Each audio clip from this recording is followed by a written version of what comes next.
एक बार की बात है, किसी गांव में बहुत ही गरीब किसान रहता था। वह किसान एक समय अमीर व्यक्ति भी रह चुका था। वह जब अमीर था तब भी और आज गरीब होने के बाद भी वह दूसरों की मदद किया करता था। वह जितना हो सकता था वह दूसरे की मदद करता था।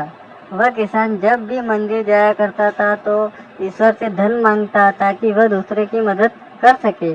ऐसे ही कुछ समय बीता। एक दिन किसान ने एक सपना देखा कि अगले दिन तुम्हारे घर पर एक साधु आएगा। जब वह तुम्हारे घर आए तो उनके घर के अंदर आते ही उनके सर के पीछे डंडे से स्पर्श करना। डंडे से स्पर्श करते ही वह पूरे तरह से सोने के बन जाएंगे। इस तरह तुम फिर से एक अमीर आदमी बन कर दूसरों की मदद कर सकते हो। अगले दिन ऐसा ही हुआ। उस किसान के घर पर एक साधु के दस्तक दिया। ये किसान पहले से ही डंडा लेकर तैयार था। जैसे ही वह साधु घर के अंदर आया, किसान से डंडे से उसके सर के पीछे स्पर्श किया और वह पूरी तरह सोने के बन गए। अब ये सब सुन कुछ एक नाई बाल काटने वाले ने देख लिया। ये नाई किसान के घर किसान का बाल काटने आया था। उस नाई ने सोचा, अगर किसी साधु को डंडा से मारने पर सोने का बदलता है तो मैं इसी तरह से कुछ बहुत ही अमीर बन सकता हूँ। मुझे भी साधुओं को डंडे से मारकर अमीर बनना चाहिए।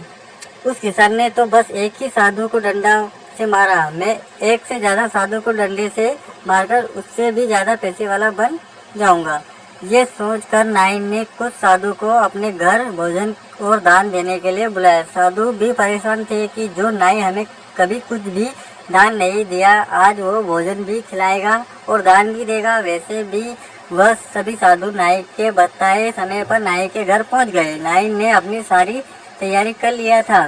जैसे ही साधु नाई के घर के अंदर गए, नाई ने अपने घर का दरवाजा बंद कर दिया। उसके बाद नाई साधु को डंडे से मारने लगा, लेकिन कोई भी साधु सोने का ना बना। साधु नाई को इस तरह से मारने का कारण समझ नहीं पा रहे थे कि कुछ समय मार खाने के बाद सभी साधु को गुस्सा आ गया। सभी साधु मिलकर नाई को खूब मारा। नाई को मारने के बाद वह नाई के घर से बाहर आ गए। कहानी से